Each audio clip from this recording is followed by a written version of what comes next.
E já estamos no nosso horário. E acredito que eu esqueci o nome dele, gente.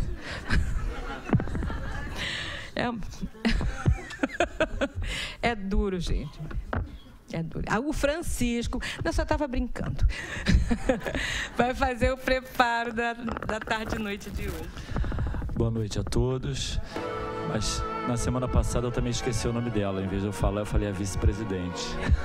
Eu esqueci seu nome também na semana passada. Não é esquecer não, é que a gente fica nervoso quando a gente senta aqui, todo mundo olhando pra gente, a gente esquece mesmo, né? Bem, o preparo de hoje é o de número 94 do livro Vida Feliz, psicografado por Divaldo Franco, da nossa querida mentora Joana de Ângeles. Não só de pão vive o homem, disse Jesus, mas também da palavra de Deus. A preocupação com o alimento diário e o vestuário, o domicílio e a convivência social não devem anular o interesse pela vida espiritual. Reserva diariamente algum tempo para te alimentares com as palavras de Deus. O pão sustenta o corpo e a fé mantém a alma. O pão fortalece a matéria e a fé dignifica a vida. No outro dia eu ouvi um palestrante aqui falar uma coisa que me mudou há um tempo atrás, até mesmo a maneira de ver a frequência a casa. A gente recebe tantos convites para vir aqui, mas a gente geralmente, assim, a gente estuda 5 vezes por semana para ter mais capacidade, para melhorar a vida, trabalha 5, 6, 7 dias por semana para melhorar a vida, né? Vai à academia 3 vezes por semana para melhorar o corpo, melhorar a vida. Aí chega, no sábado eu vou lá tomar um passe. Pronto.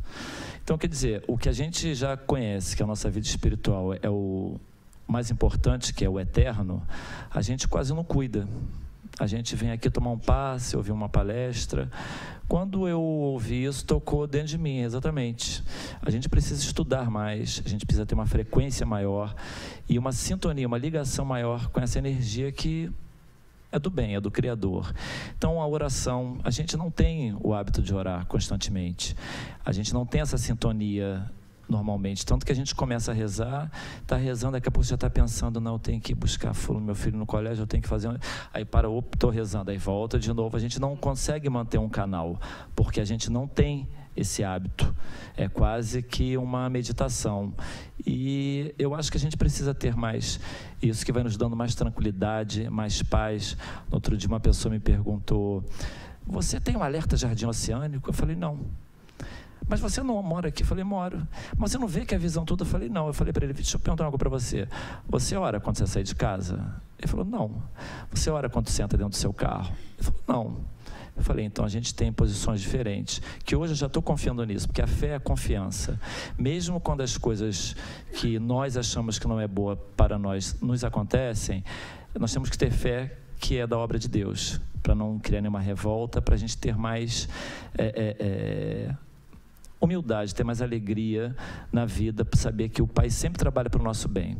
Então, que possamos cada vez mais nos ligar mais na fé e não esquecer que esse alimento que a gente tem que ter do Espírito, Jesus mesmo falou que eu sou o pão da vida, né? Então, vamos ingerir esse alimento que é tão bom e termos uma vida melhor e mais feliz. Boa palestra a todos.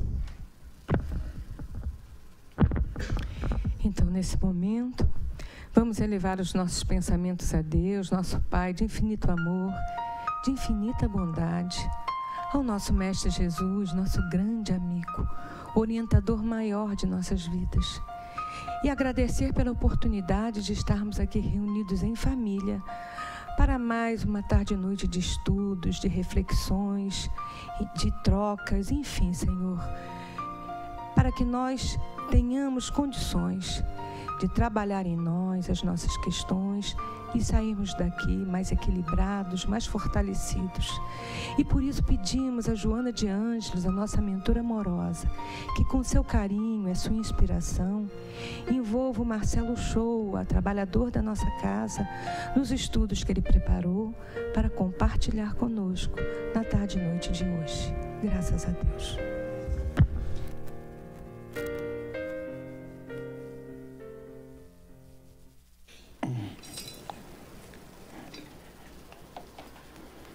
Eu vou usar aqui o... precisar? Ah, eu quero. Aqui eu acho que um pouquinho para minha direita.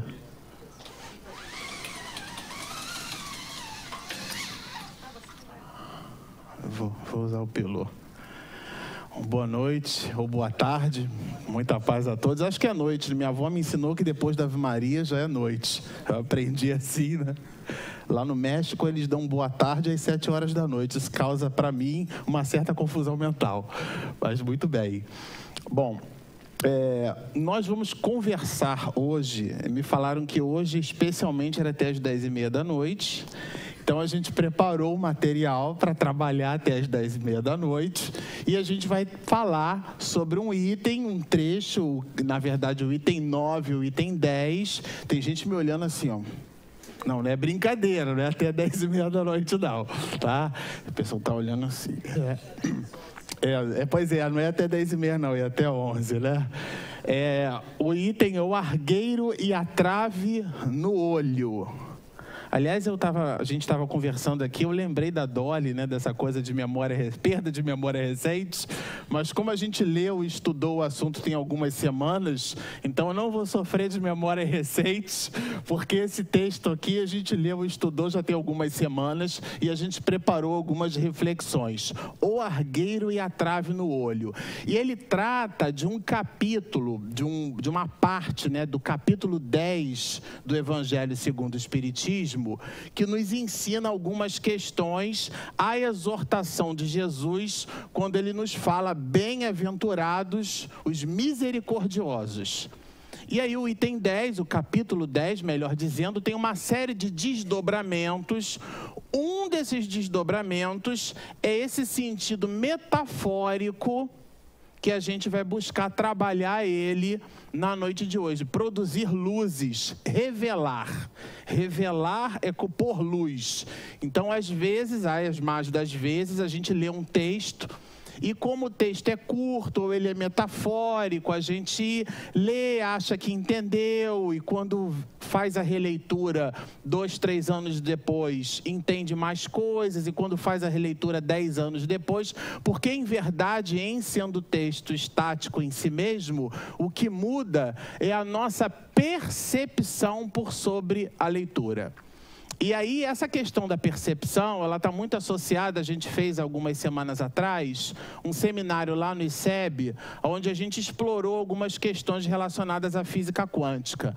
Alguns físicos fizeram um conjunto de experimentos e eles pegaram uma placa de alumínio e eles bombardearam essa placa com elétrons, né? A gente aprendeu na escola que o elétron parece uma bola de gude muito pequenininha, né? Os exemplos, as ilustrações que os livros de física trazem para a gente, e esse elétron gira em torno de um núcleo, formando o que a gente chama de eletrosfera. E esse núcleo, ele seria então formado por prótons e nêutrons, e o elétron gravitando, e esse espaço ali, a quem chama de matéria escura, eles resolveram pegar essa bolinha de gude que fica girando ali, que é o elétron, e resolveram metralhar, vamos dizer assim. Eu já peço escusas aos físicos, porque a ideia aqui é a gente se ater às consequências do assunto e não ao princípio teórico que ele esposa. Mas por uma coisa ou por outra, esses físicos pegaram lá, metralharam essa placa, e essa placa possuía uma característica muito interessante. Eu vou fazer um desenho aqui para a gente depreender melhor. Era uma placa, vou tentar fazer aqui numa certa perspectiva. Ela apresentava como se fossem duas áreas vazadas. E aqui do outro lado, esperava-se então receber especificamente no ponto... Esse é melhor? Não é exame oftalmológico, né? O pessoal que está lá enxerga na televisão. Bom, na parte em que o elétron batia na placa, esperava-se que do outro lado ele não recebesse nada, tá certo? Na parte em que ele batesse aqui nesse vão, Chico Xavier tem uma frase a esse respeito que é bem quântica. Ele diz que se aplica ao meu sobrinho, né? Que fez a gentileza de me dar uma sobrinha neta. Então, eu com 44 anos de idade, eu sou tio-avô. Olha como é que vocês sabem. Olha, avô, tio-avô. E a minha mamãe, com 67 anos de idade, ela não é mais avó, ela é bisavó. Aí ele fez essa maravilha, se inspirando numa frase de Chico Xavier, que é uma frase quântica. Ele dizia o seguinte: se você tacar uma bola numa parede com um buraco, existe uma chance da bola entrar no buraco. No caso dele, a bola entrou. Então, né? É o meu sobrinho Gabriel. E os físicos, eu acho que inspirados nessa máxima de Chico Xavier, fizeram exatamente um teste parecido com isso. Então, esperava-se que nas regiões aonde o elétron passasse por essa placa, não fosse absorvido pela placa. Ele vazasse e encontrasse aqui o destino dele. E eles esperavam encontrar trechos na placa subsequente que fossem então invadidos, mas obedecendo uma certa delimitação. O curioso desse assunto é que isso se deu de um jeito quando o tema era observado no início do fenômeno e de outra forma quando observado no final do fenômeno. Quem observava o fenômeno na sua origem percebia que o feixe de elétrons atingia a placa no destino numa proposição, geometricamente falando, em geometria plana, muito na razão direta de sua origem. Mas o observador aqui no destino, ele verificou que, na verdade, esse elétron, ele se movimentava de um jeito que a placa, ela era, então, quase que toda invadida, quase toda invadida, como se esse elétron se movimentasse como onda. Quando a gente joga uma pedra num lago muito sereno e promove uma energia mecânica, uma ondulação, esse foi o fenômeno observado nessa perspectiva. Mas o fenômeno observado numa outra perspectiva era de um outro jeito. Isso deu aos físicos quânticos a percepção de que quando nós observamos um fenômeno, nós modificamos esse fenômeno. Aí alguém pode perguntar assim: esse Marcelo Shaw, acho que ele é meio perturbado, né? Ele falou de perda de memória recente, acho que ele perdeu, foi tudo, né? O que isso tem a ver, né, com a trave no olho? Porque eu quero saber isso. O que isso tem a ver com a trave no olho? Quem não for de 7 meses aqui e aguentar até as 10h30 da noite, vai chegar lá. O que é importante a gente entender agora é que nós modificamos os fenômenos que estamos percebendo. E a física vai mais além. Aquilo que a gente percebe no mundo é o resultado da nossa condição de percepção. Então, o conceito é o seguinte: nós não depreendemos o real, nós temos a nossa realidade. O real é diferente da realidade. A realidade é o que eu consigo perceber em função dos valores socioeconômicos, socioculturais, da quantidade de livros que eu leio, dos exemplos que eu recebo das pessoas, de uma palestra, de um filme, de livros edificantes, de um curso, de uma especialização. Tudo aquilo que a gente faz com vistas ao nosso conhecimento através de informação, porque não sejamos ingênuos. Conhecimento é uma coisa, informação é outra. A derivada primeira, porque eu gosto de... A derivada primeira da informação é que se transforma em conhecimento. Então, nós adquirimos informações na nossa formação e trabalhamos essas informações dentro de nós com vistas à construção do nosso conhecimento. É esse conhecimento que nos permite perceber a nossa realidade, que não é o real. Então, para ficar um pouco menos filosófico esse assunto, vamos imaginar o seguinte: o sol. Quem acha que o sol aqui é alaranjado? Não sou eu que tenho perda de memória recente, viu? Já estou chegando à conclusão. Quem acha que o sol aqui é azulado? Azulado não? Não. Verde.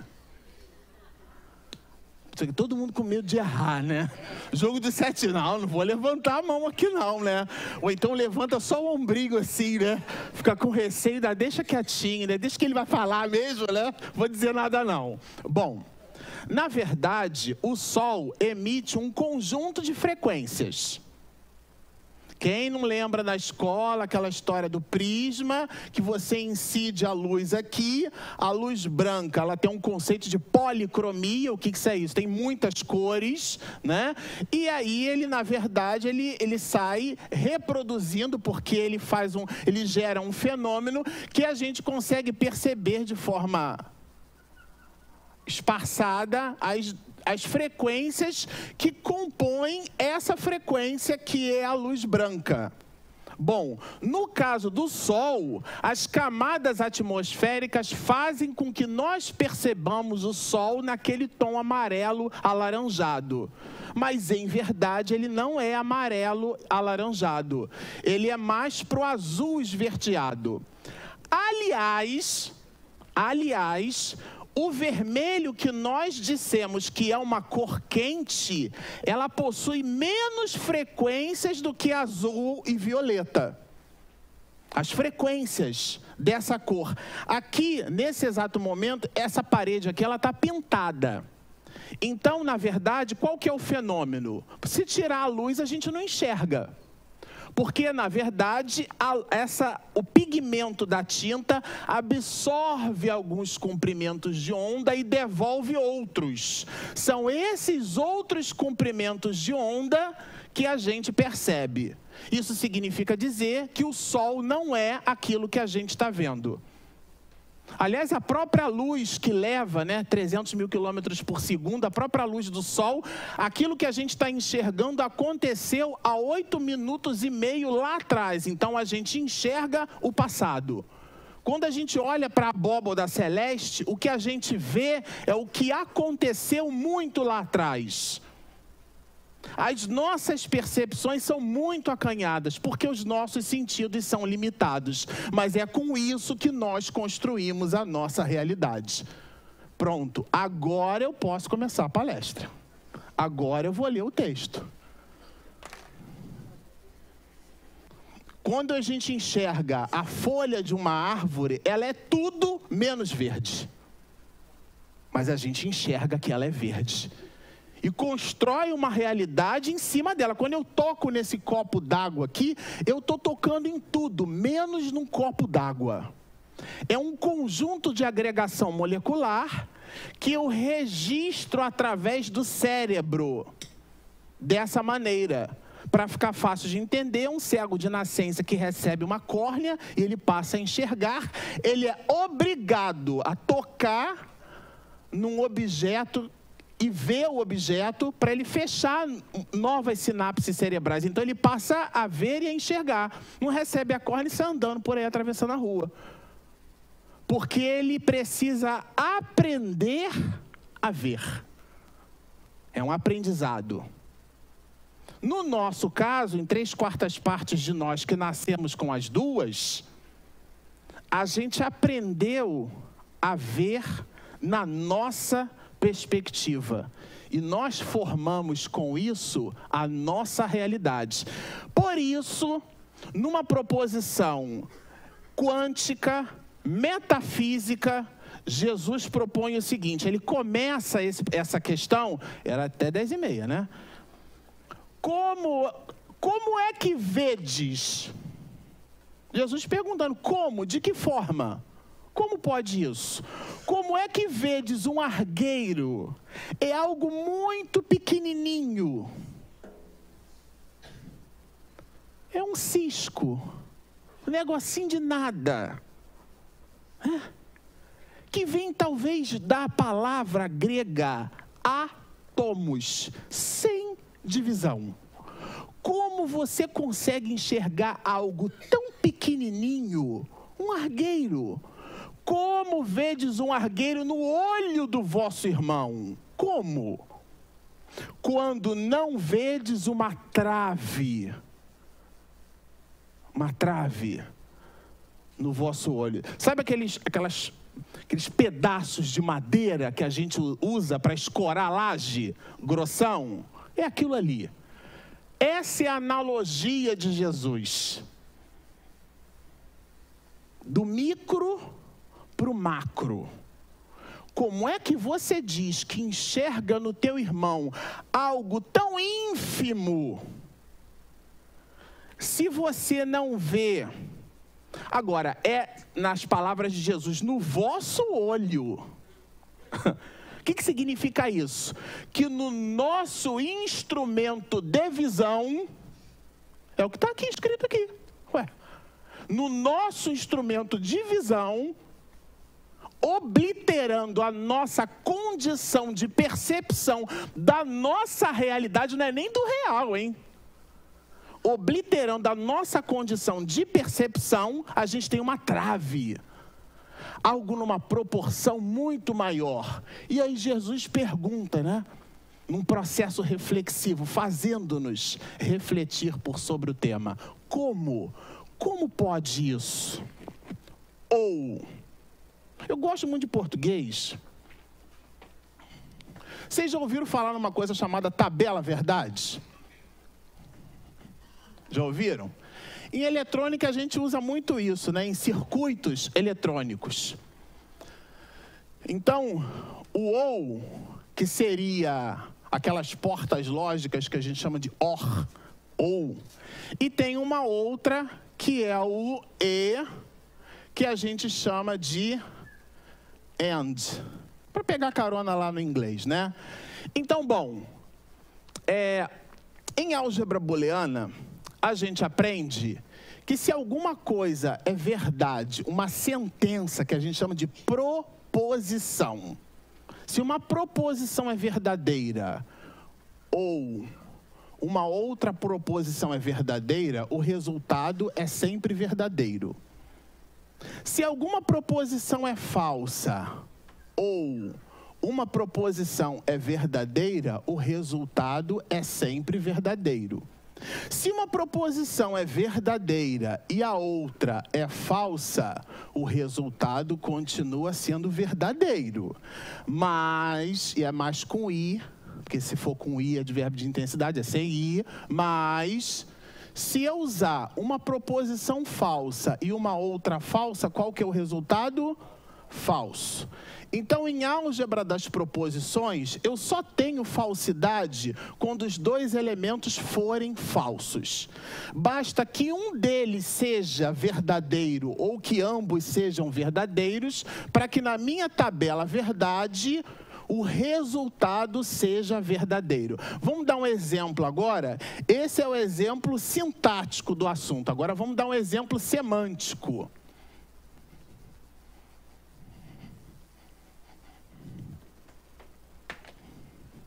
José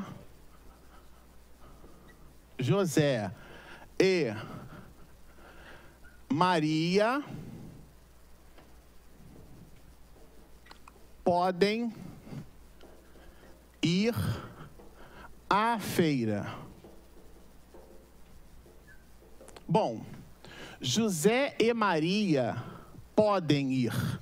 Aliás, eu vou trocar até essa expressão aqui. Não vou dizer que eles podem, não, porque... Vocês lembram que eu comentei da outra vez, né, no livro de Guimarães e Lages? Vendem-se frangos abatidos. O que é um frango abatido? É um frango morto ou é um frango deprimido, né? Ele está tão abatido, tadinho. Então, eu vou, para não gerar essa confusão, eu vou trocar. Devem ir à feira. Bom, agora de propósito eu vou fazer uma substituição aqui. José ou Maria devem ir à feira. Se José for à feira, atende. Essa proposição continua sendo verdadeira, né? Se Maria for à feira, ela continua sendo verdadeira? Agora, se nenhum dos dois forem, aí ela é falsa. Essa afirmativa, esta proposição, ela é falsa. Então, esse ou significa que esse lado da proposição na minha tabela verdade, e eu não estou falando isso à toa, vocês vão entender lá na frente. José, quem tiver paciência, ele fala, nossa, eu vim aqui assistir palestra espírita que está falando de tabela verdade, né? Deve ser meio perturbado, né?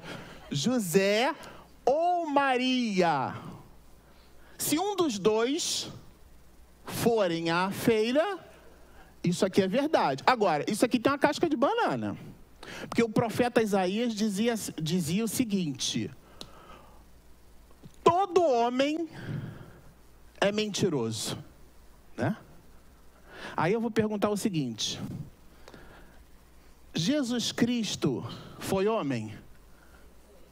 Então, se Jesus Cristo foi homem e todo homem é mentiroso, Jesus Cristo é mentiroso, né?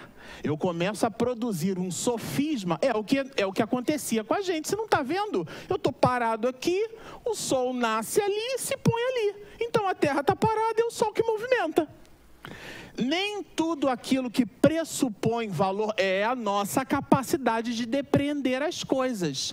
É o nosso conceito de realidade. Por isso Jesus ter dito, conhecereis a verdade.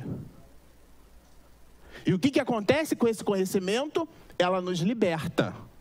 Porque na hora que eu acho que é uma alma do outro mundo que está movimentando a cortina, quando eu me atrevo a olhar mais atentamente, eu descubro que do outro lado tem uma janela aberta e é o vento que está promovendo o deslocamento do ar e a movimentação da cortina. Mas é coisa do outro mundo. Porque a nossa realidade é aquilo que eu trago dentro de mim para avaliar um fenômeno. Então, quando Jesus diz assim, olha, como é que vedes um argueiro no olho do vosso irmão quando não vedes um no vosso? Ou, como é que dizeis ao vosso irmão? Ou, significa que o que ele vai apresentar agora na tabela verdade, quer dizer a mesma coisa. Acabamos de ver ali. Ou, aí diz Jesus, como é que dizes ao vosso irmão? 2 pontos. Esse ou agora a gente vai pegar e vai ler o mesmo assunto mostrado por Jesus de outra forma. Deixa-me tirar um argueiro do seu olho. Deixa-me tirar essa coisa muito pequenininha, porque eu estou vendo, tem uma trave enorme no meu. Mas eu estou vendo o seu. Vós que tendes no vosso uma trave. Como pode isso? E aí Jesus produz uma exortação que, lendo isso aqui, dá vontade de fechar o livro e ir embora para casa. Aí ele fala assim, olha, hipócritas. Isso é uma hipocrisia, é uma falsidade. Agora aqui, pegando carona na proposição da física quântica, nós, as mais das vezes, não estamos falseando a realidade pela necessidade de falseá-la. É porque os valores que possuímos por dentro ainda não nos fazem enxergar a verdade. E aí Jesus diz hipócritas, porque dá a impressão que ele está fustigando a gente, né? Mas não é assim. Hipócritas, tirai primeiro a trave do vosso olho, quer dizer, tira de você toda todo um conjunto de valores que te impedem de depreender um fato na sua melhor perspectiva.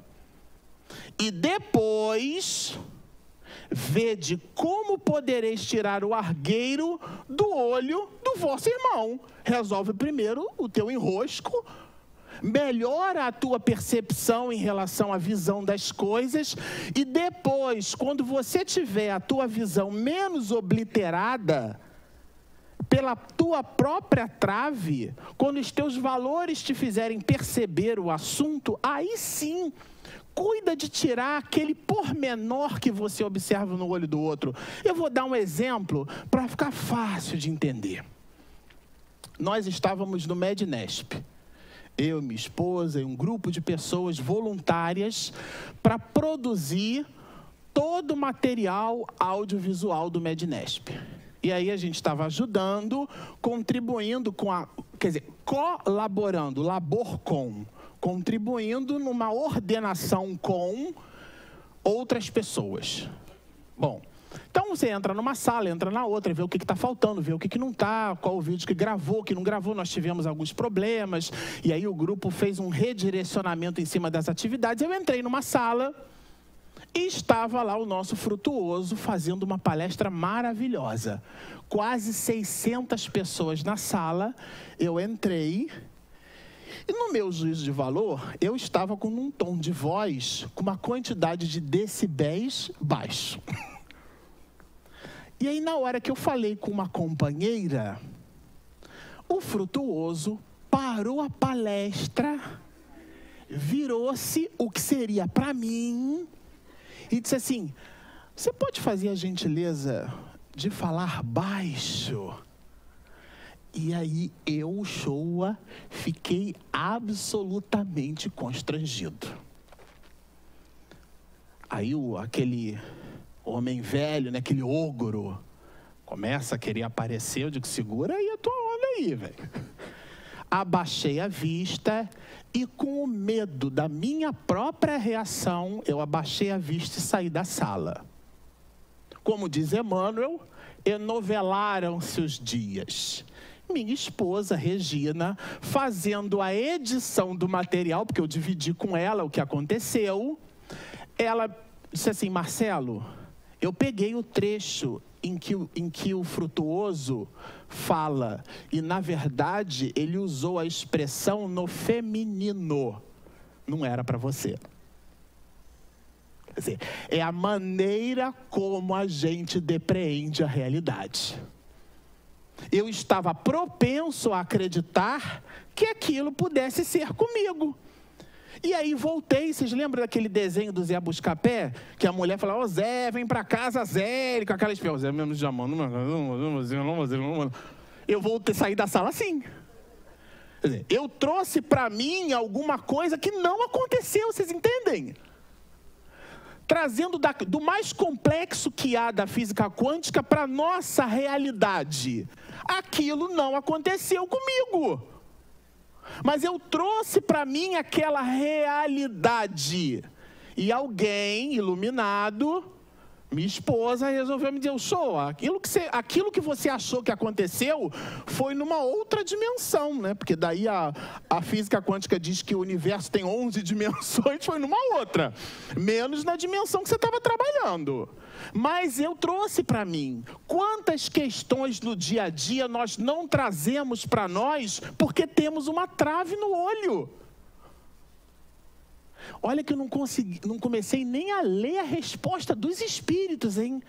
Eu só estou no item 9, mas é até 10h30. Item 9. Mas vamos ler. Porque tem várias. Uma das insensatezes da humanidade não é do homem, não é da mulher, não é de um grupo da sociedade, não. Aqui Kardec colocou, minha avó Maria falava assim: todo mundo farinha do mesmo saco. Aí ele botou todo mundo dentro do mesmo contexto. Uma das insensatezes, se é uma das insensatezes é porque tem várias. Tem várias. Mas uma delas consiste em vermos mal de outrem antes de vermos o mal que está em nós. Agora, como na reflexão de Jesus, que é o item 9, a gente consegue fazer isso? Isso é uma hipocrisia, é uma falsidade, porque a gente não consegue. Essa é uma proposição falsa. Nós não conseguimos enxergar no outro, porque a nossa visão espiritual está obliterada. As circunstâncias da vida, você viu o que ela falou para mim? Você viu o bom dia que ela me deu? E às vezes a pessoa estava com dor de cabeça. Mas a maneira como a gente lida com o trivial faz-nos depreender situações que não existem. Então é falso, é uma hipocrisia nesse sentido, porque a gente não reúne elementos para perceber as coisas como de fato as coisas aconteceram. É só ler romance espírita para ver o desdobramento no mundo espiritual de uma cena. A pessoa percebe de um jeito, mas espiritualmente falando, aquilo tem desdobramentos vários, né? Que aí na leitura a gente consegue perceber. Conhecereis a verdade e a verdade vos libertará. Na leitura a gente percebe. Mas se nós estivéssemos na cena, nós não perceberíamos. Aí a proposição do Evangelho diz o seguinte, olha só. Para julgar-se a si mesmo, fora preciso que o homem pudesse ver seu interior num espelho. Isso aqui é quântico. Ver seu interior num espelho. Pudesse, de certo modo, transportar-se para fora de si próprio. E se observasse como um personagem na execução de si mesmo. Olha. Imagina no momento onde a gente está brigando, onde a gente está colérico, está irascivo, perde a raiva, né? Porque perde o senso de juízo. Que a pessoa quando fica com raiva, quando ela... meu Deus, isso aqui é muita obsessão esse papel. É muita obsessão esse papel. 5 minutos. A pessoa, ela cega. Todo mundo, quando fica com raiva, vira ignorante. Você perde o juízo de você. Ficou com raiva, ficou ignorante. Que é o que Goleman fala da inteligência emocional. Mas isso é outra palestra. Que o papel aqui, daqui a pouco tem um que é 0, que acabou tudo. Né? Olha só, aí apaga a luz, vai embora. Que poderia eu, se visse alguém fazer o que faço? A gente se analisando, incontestavelmente é o orgulho que induz o homem a dissimular. Isso aqui, olha, só isso aqui é um seminário.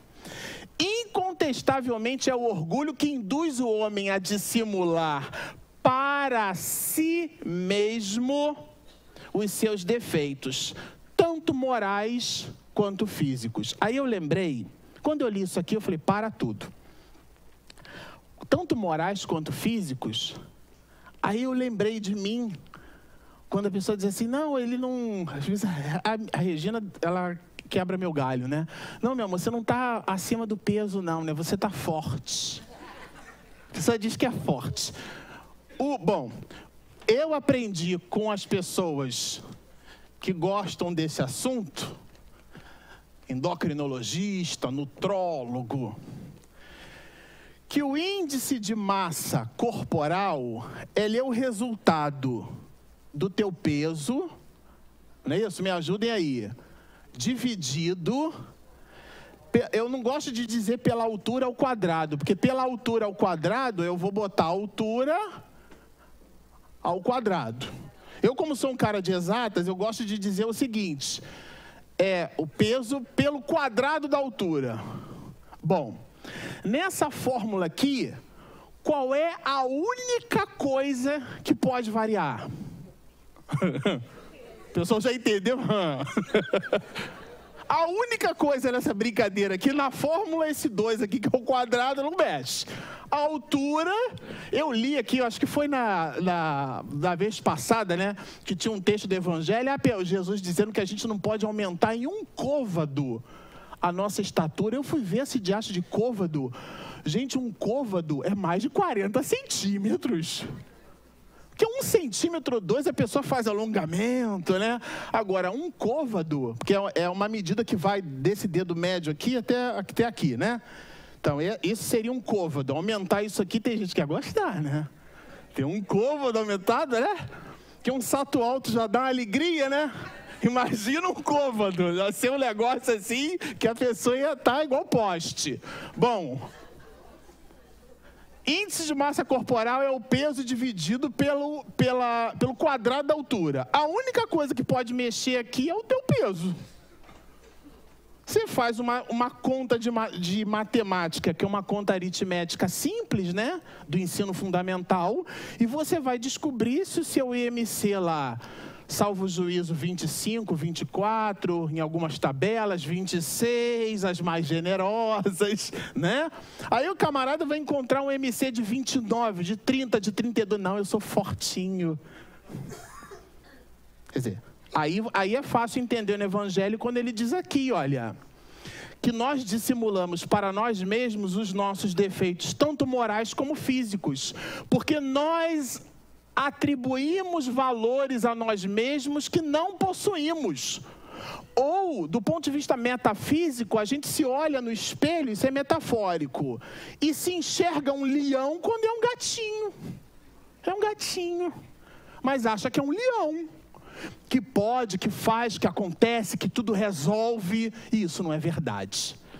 Mas é a verdade daquela pessoa. Só que ela se movimenta de um jeito sem possuir os equipamentos emocionais. Ela já vai botar o 0 ali, ó. Os equipamentos emocionais.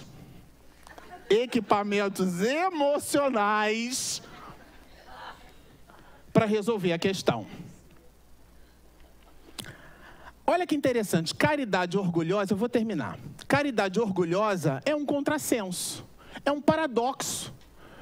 Foi a tabela verdade que a gente colocou aqui. São 2 proposições que não se combinam. A pessoa diz assim, eu tenho orgulho de ser humilde, né?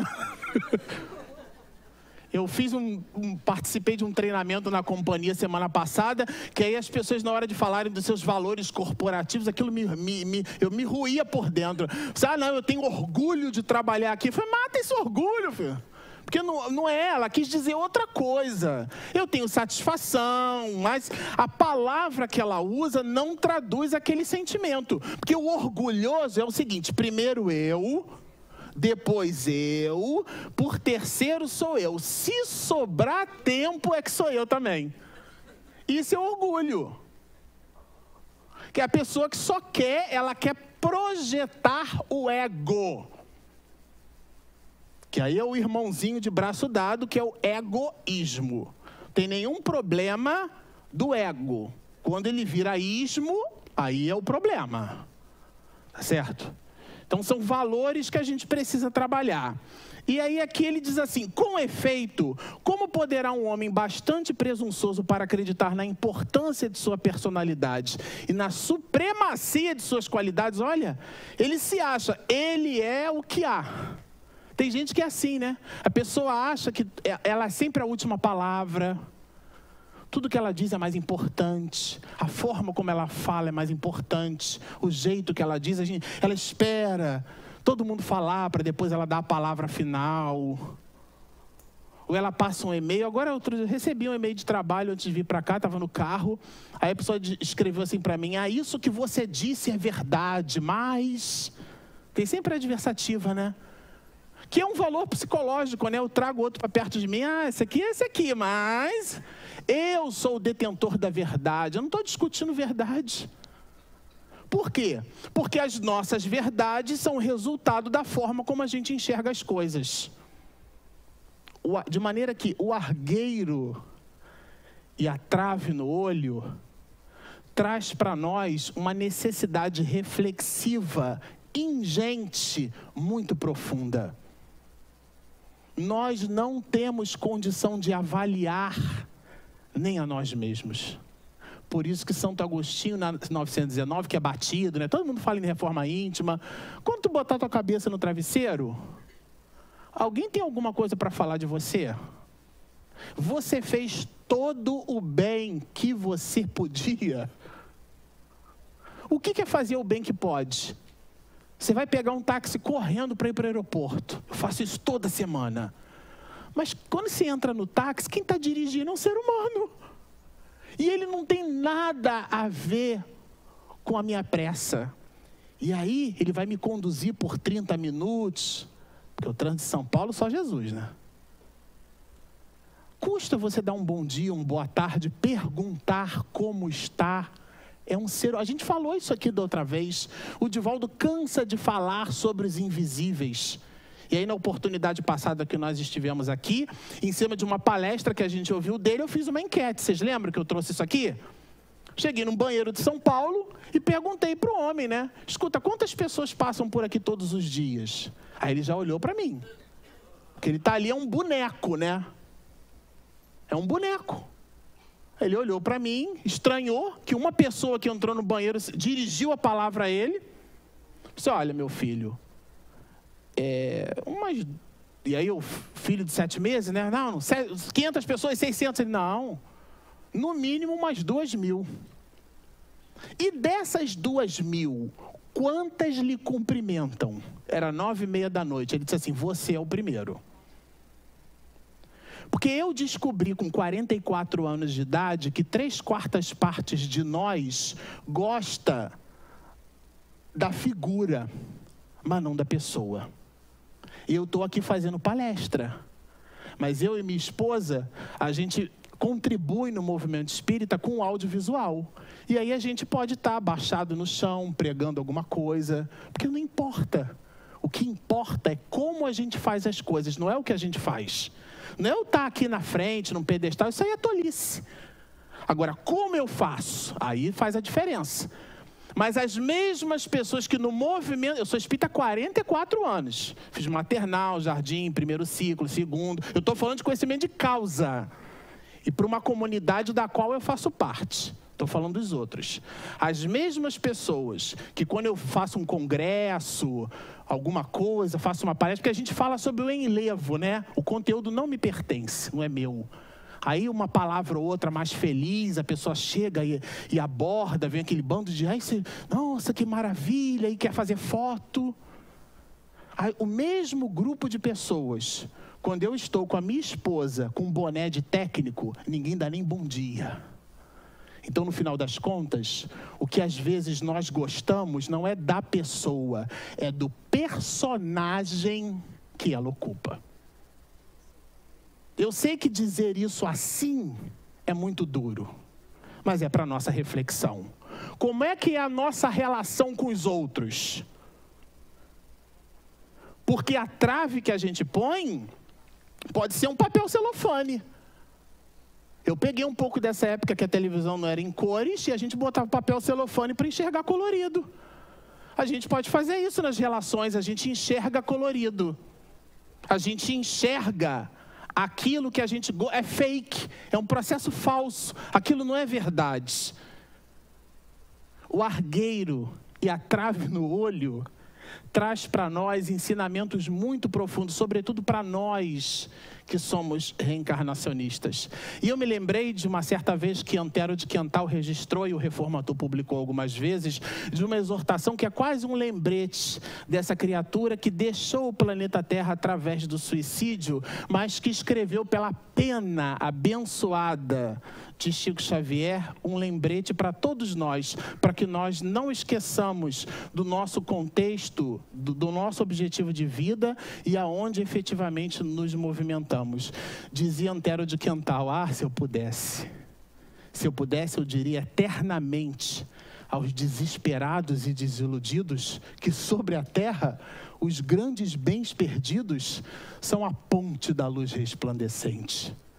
A dor mais dura, a mágoa mais pungente, os soluços, os prantos, os gemidos entre as almas são louros repartidos muito longe da terra impenitente. Mas diz-lhes, ó vós que estais na terra, que a luz espiritual da dor encerra a aventura imortal nos outros mundos. Muita paz.